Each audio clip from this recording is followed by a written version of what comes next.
दोस्तों, आप सभी का वीनू इंफोटेनमेंट में एक बार फिर से स्वागत है। कई दिनों के बाद हम आपके सामने फिर से उपस्थित हैं। आज हम भारत के द्वारा की गई एक अभूतपूर्व मिसाइल परीक्षण की बात करते हैं। अग्नि 5 हालांकि भारत के बेरे में बहुत पहले से है, लेकिन भारत ने अभी तक इसका जो टेस्ट किया था वो लगभग 3000 किलोमीटर की दूरी तक ही रखता था। लेकिन पहली बार भारत ने इसको फुल थ्रॉटल टेस्ट किया है, और वो भी रात में टेस्ट किया है। और रात में किसी मिसाइल के फायर करने की क्षमता से इस बात का पता चलता है कि वह मिसाइल कितना डेडली है, क्योंकि रात में फायर की गई मिसाइल को डिटेक्ट करना बहुत मुश्किल हो जाता है।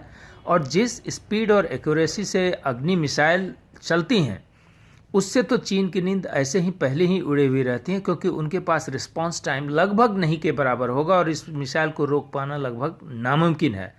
तो भारत ने ये अब एक्सटेंडेड वर्जन जो अग्नि का किया है, ये काफ़ी लाइटर वर्जन है और इसकी डिस्टेंस ट्रेवल करने की कैपेसिटी काफ़ी ज़्यादा है, और इसमें नई मशीनरी भी लगाई गई हैं जो कि नई तकनीकी पे चलती हैं। इस तरह से भारत ने चीन को एक मैसेज देने की कोशिश की है कि ये न्यूक्लियर कैपेबल मिसाइल जो है वो चीन को मिनटों में ध्वस्त कर देने की क्षमता रखती है, और चीन अगर अपनी आदत से बाज नहीं आया और अगर एक युद्ध की स्थिति बनाया तो भारत इस मिसाइल को उपयोग करने से कभी भी नहीं रुकेगा। इस मिसाइल की क्षमता अभी 5,500 किलोमीटर है, लेकिन चीन का मानना है कि ये लगभग 8,500 किलोमीटर तक चल सकती हैं, क्योंकि इसके प्रोजेक्टाइल को बदल करके इसकी दूरी को, मारक क्षमता को बहुत आसानी से बढ़ाई जा सकती हैं। ये चीन जानता है, और दुनिया की हर मिसाइल में इस तरह की क्षमताएं कुछ छुपी हुई रहती हैं।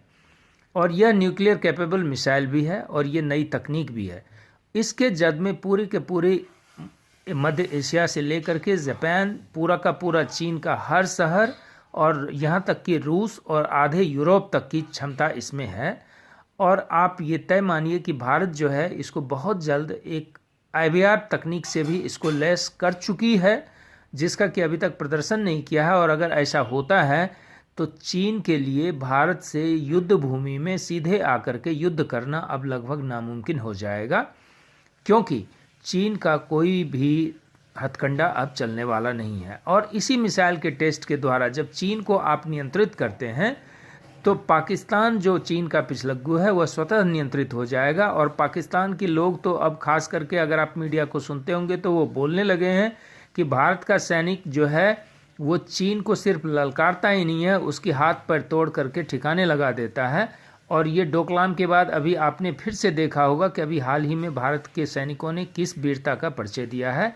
इस बात से पाकिस्तान पूरा सहमा हुआ है कि अगर कहीं चीन से युद्ध हुआ और उसके साथ इसे आना पड़ा, क्योंकि चीन के कर्ज में दबा हुआ है पाकिस्तान, इसलिए उसको युद्ध में तो आना पड़ेगा साथ में, तो उसे पता है कि युद्ध में उतरते ही भारत जो है पाकिस्तान की कुटाई दिल खोल करके करेगा, और हो सकता है कि पूरी की पूरी कश्मीर वापस ले ले।